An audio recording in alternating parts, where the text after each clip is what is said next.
I want to share some very important thoughts around the idea of conformity. We all want to maintain what we think of as moral standards and tradition. And yet, every time we create a structure, what we also do is create in and out groups.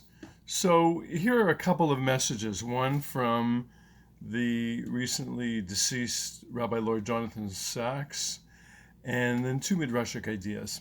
So, Rabbi Lord Jonathan Sachs once said, and I'm paraphrasing, if you think that only your group has found the way to God, he says, know that you've made a God of your group rather than found a search for God. Okay, know that you've made a God of the group.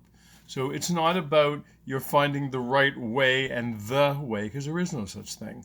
God finds himself, herself in the world in multiple ways, and it's our job to find that spark of God in ourselves and to find that out in the world. Here's a really interesting Midrashic idea. We're told that at Sinai, the 10 Commandments were given to each person in their own language and in the way they understood. Think about that for a minute. We think we know the 10 Commandments and the exact wording and how they were given. The Midrash is saying, and there were supposed to have been 2 million people at the foot of Sinai, the Midrash is saying that the 10 Commandments were given in 2 million different ways.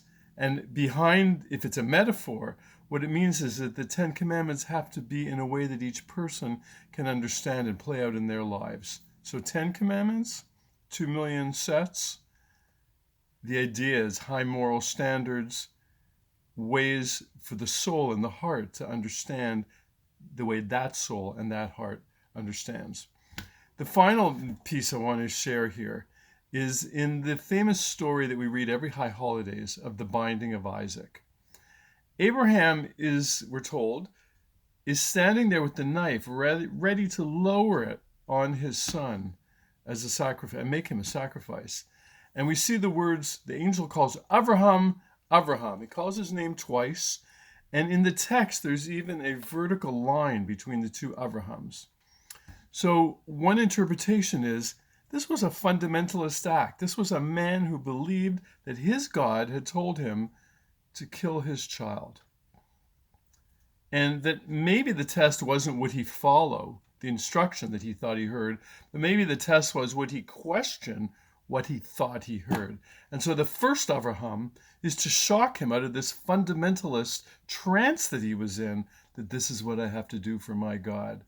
And so the first Avraham is Avraham, shakes him out of that trance, and the second Avraham gets his attention, and then he gets the instruction, don't raise your hand to the boy.